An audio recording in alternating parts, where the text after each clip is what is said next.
पैसे कैसे बचाए जाएँ बहुत थोड़ी सैलरी और ढेर सारी ज़िम्मेदारियों के साथ? क्या आप इस सवाल का जवाब जानना चाहते हैं? अस्सलाम वालेकुम, मैं हूँ आपके साथ साइकोलॉजिस्ट किरण आकिब। आज हम बात करेंगे कि कैसे हम बहुत थोड़ी सैलरी और ढेर सारी घर की ज़िम्मेदारियों के साथ सेविंग्स कर सकें। तो अगर आपने मेरे चैनल को अभी तक सब्सक्राइब नहीं किया तो प्लीज़ मेरे चैनल को सब्सक्राइब करें and hit the bell icon for more information.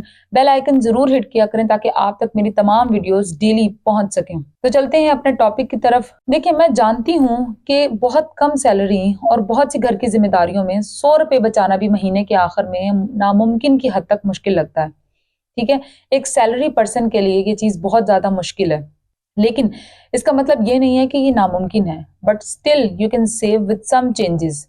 ठीक है, आपको कुछ चेंजेस करनी है अपनी डेली रूटीन में, अपनी लाइफस्टाइल में कुछ चेंजेस करनी है जिनके ज़रिए से आप अपनी सेविंग्स कर सकेंगे और फिर उस सेव किए हुए पैसे को आपको किसी अच्छी जगह पर इन्वेस्ट करना है। ठीक है, कहीं पर डिपॉजिट करवाना है, उसको अच्छी जगह पर इन्वेस्ट करना है ताकि वो इन्वेस्टमेंट आपकी आपके काम आ सके। तो इस चीज को समझाने के लिए मैं आपको एक कहानी सुनाती हूँ। एक 5 साल का बच्चा और उसकी माँ बहुत मुश्किल से जिंदगी गुजार रहे होते हैं। दोनों अकेले रहते हैं क्योंकि बच्चे की वालिद की डेथ हो चुकी होती है और उनका कोई और होता नहीं है जो उनके लिए जो है वो कमाए या उनके लाइफस्टाइल को बेहतर करे। वो दोनों अकेले रहते हैं। एक दिन बच्चा जब घर आता है तो वो अपनी माँ से घूमने जाने के लिए, डिज्नी वर्ल्ड घूमने जाने के लिए फरमाइश करता है। तो उसकी माँ जानती है कि वो अफोर्ड नहीं कर सकती। ठीक है, घर के अखराजात ही बहुत मुश्किल से पूरे होते हैं उन दोनों के।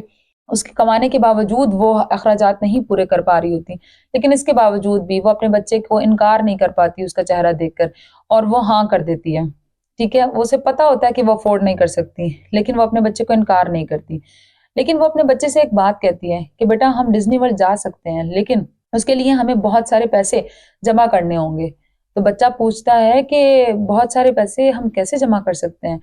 तो उसकी माँ ने कहा कि हम हर महीने कुछ बचत करेंगे और उस बचत किए हुए पैसे को हम एक गुल्लक में डाल दिया करेंगे। ठीक है, यानी एक सेविंग अकाउंट अपना बना लेंगे। उस पैसे को हम सेव करते रहेंगे और फिर एक दिन वो पैसे जमा हो जाएंगे और हम डिज्नी वर्ल्ड जा सकेंगे।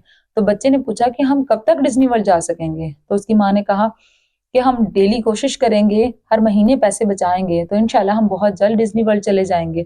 बच्चा खुश हो गया। अब उसने ये सवाल किया कि हम इन पैसों को अब किस तरह बचाएं? तो उसकी माँ ने कहा कि जो तुम डेली चॉकलेट और आइसक्रीम खाते हो, तुम्हें वो खाना छोड़नी होगी। ठीक है, कुछ टाइम के लिए तुम्हें वो खाना छोड़नी होगी, थोड़ा सेक्रीफाइस करना होगा।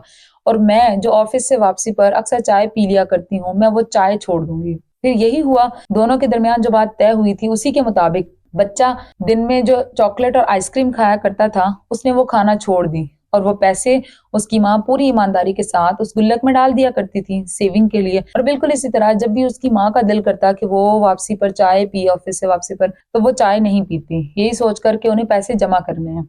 और वो पैसे ईमानदारी के साथ जो है वो उस चाय, जितनी कीमत की वो चाय आती थी, फॉर एग्जाम्पल अगर चाय उसकी आती होगी 30 रुपए, 40 रुपए या 50 रुपए की, तो वो 50 रुपए उसने उस गुल्लक में डाल दिए। ठीक है, इसी तरह करते करते जो है वो उनको चंद माह के अंदर उन्होंने वो 3,000 रुपए जमा कर लिए। 3,000 रुपए चाहिए थे उन्हें डिज्नी वर्ल्ड जाने के लिए, जो कि वो जमा कर चुके थे। ठीक है, तो इससे क्या हुआ कि उन लोगों वो डिज्नी वर्ल्ड कुछ महीनों में वो पैसे जमा करके जो उन्हें चाहिए थे डिज्नी वर्ल्ड जाने के लिए वो उन्होंने जमा भी कर लिए, और वो थोड़े से सेक्रीफाइस से, ठीक है, और वो डिज्नी वर्ल्ड घूम कर वापस आ गए।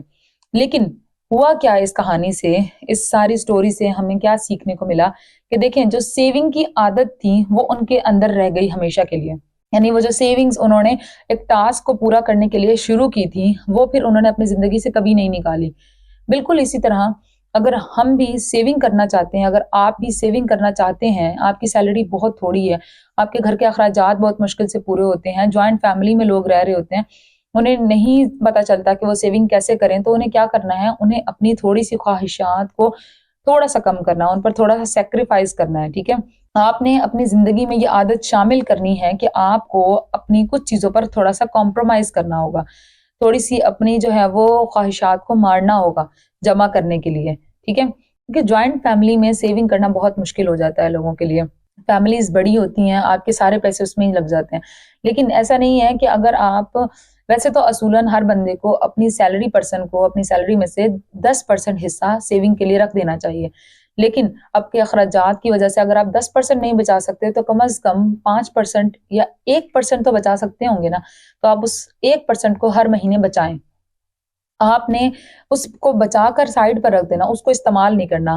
पूरी ईमानदारी के साथ, कोई चीटिंग नहीं करनी है, उसको बचाकर साइड पे रखते रहना है। और ये सेविंग तभी मुमकिन होगी जब आप इसको कोई अपने आप को कोई रीज़न देंगे, ठीक है? You have to find a reason for saving. आपको खुद को एक वजह देनी है, ठीक है? आपको अपना एक टास्क बनाना है कि मुझे, या तो फॉर एग्ज़ाम्पल आपका वो टास्क कोई कुछ भी हो सकता है, कोई नया फ़ोन, पिकनिक पर किसी जगह पर जाना, ठीक है? कोई नया जूता खरीदना, कोई नया ड्रेस खरीदना, ठीक है? अपने बच्चे को स्कूल में दाखिल करवाना, किसी अच्छे स्कूल में दाखिल करवाना, ठीक है? तो आपका रीज़न कुछ भी हो सकता है। आपको अपनी बीवी के लिए कोई तोहफ़ा लेना है, ठीक है? किसी भी चीज़ के लिए आप जो है वो सेविंग आपका कुछ भी टास्क हो सकता है, लेकिन आपने टास्क ज़रूर बनाना है। जब तक आप टास्क नहीं बनाएँगे ना, आप कभी भी सेविंग नहीं कर पाएँगे। जब आपको पता होगा कि आपका एक टास्क है, तो आप अपनी सैलरी में से 5%, 10% ना सही 5% तो ज़रूर बचा लेंगे। अगर वो भी नहीं बचा सकते तो कम से कम 1% तो आप बचा ही लेंगे, और आप उसको जमा करते जाएँ, हर महीने जमा करते जाएँ, उसको रखते जाएँ साइड पर, उसमें चीटिंग नहीं करनी, बिल्कुल भी उसको यूज़ नहीं करना आपने। और आप देखेंगे कि जो आपका टारगेट था, आप बहुत जल्द वो अचीव कर पाएँगे। दूसरी टिप ये है सेविंग के लिए कि आप गैर ज़रूरी बाज़ार जाना छोड़ दें, ठीक है? Skip your expenses. ये मुश्किल है बट इम्पॉसिबल नहीं है। आप अपने जो एक्सपेंसेस हैं, बहुत ज़्यादा खर्चे हैं, उनको स्किप कर दें, गैर ज़रूरी बाज़ार जाना छोड़ दें। देखिए, जब हम गैर ज़रूरी बाज़ार जाते हैं ना, बार-बार जब हम बाज़ार जाते हैं, तो क्या होता है कि लेनी आपको एक चीज़ होती है, उसके साथ-साथ आप 2 चीज़ें और खरीद लेते हो। जैसे फॉर एग्ज़ाम्पल आप किसी बेकरी पर जाते हो, आपको वहाँ पर अंडे लेने हैं। अंडा लेना आपकी ज़रूरत है, लेकिन साथ में आपको ब्रेड नज़र आ जाता है, आप किसी बच्चे को साथ लेकर गए हो, उसको साथ में कोई चॉकलेट, कोई केक, कुछ भी पसंद आ जाता है, तो आप उसको वो दिलवा देते हो। तो ये क्या है, सारी एक्स्ट्रा चीज़ें हो जाती हैं आपकी, जिनकी आपको उस वक़्त ज़रूरत नहीं थी। लेकिन आपने क्या किया, क्योंकि आप गए इसलिए आपने वो खरीद ली। आपको क्या करना है, सबसे पहले अपनी एक लिस्ट बनानी है, ठीक है? घर के जितने भी आपके अखराजात हैं, उनकी एक लिस्ट बनाएँ, उसको नोट करें और उनको एक ही दफ़ा में जाकर बाज़ार से लेकर आएँ, और बार-बार बाज़ार के चक्कर लगाना बंद करें। जितना ज़्यादा आप बाज़ार जाएँगे, उतना ज़्यादा आपका एक्स्ट्रा खर्चा होगा और आप सेविंग नहीं कर पाएँगे। और दूसरी बात ये, अगर आपके पास 2 जूते हैं फॉर एग्ज़ाम्पल, ठीक है? 2 जूते हैं, एक घर में आप इस्तेमाल कर रहे हैं और एक बाहर आने-जाने के लिए आपने रखा हुआ है। तो आपके पास इतने पैसे नहीं हैं, आपकी इतनी सैलरी नहीं है, तो आप बिला ज़रूरत ऐसे ही रैंडम बाज़ार गए हैं, आपको पसंद आ गया कोई जूता, तो उसको मत खरीदें, ठीक है? अगर आपकी ज़रूरत उन 2 जूतों से पूरी हो रही है, तो आपको वो तीसरा जूता नहीं खरीदना। अगर आप उस तीसरे जूते को नहीं खरीदते, तो आप इंशाल्लाह बहुत जल्द अपनी सेविंग्स कर सकते हैं, अपनी सैलरी में से सेविंग करके वो टास्क अचीव कर सकते हैं। किसी को तोहफ़ा दे सकते हैं, आप अपने किसी अच्छे काम में उस पैसे को लगा सकते हैं, ठीक है?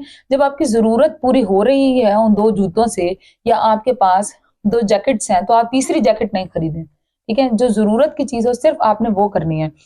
इस तरह से आप करेंगे तो आप बहुत जल्द जो है वो अपनी ज़िंदगी में सेविंग की आदत डालेंगे। जितने भी अमीर लोग हैं, वो बिला ज़रूरत कपड़ों पर, जूतों पर कभी खर्च नहीं करते। वो सिर्फ़ ज़रूरत की चीज़ खरीदते हैं और अपने पैसे को जितना होता है, हो सकता है, उसको सेव करते हैं, उसको अच्छी जगह पर इन्वेस्ट करते हैं, ठीक है? और अपनी सेविंग के साथ-साथ ये भी ज़रूरी है कि आप अपनी इनकम को बढ़ाएँ।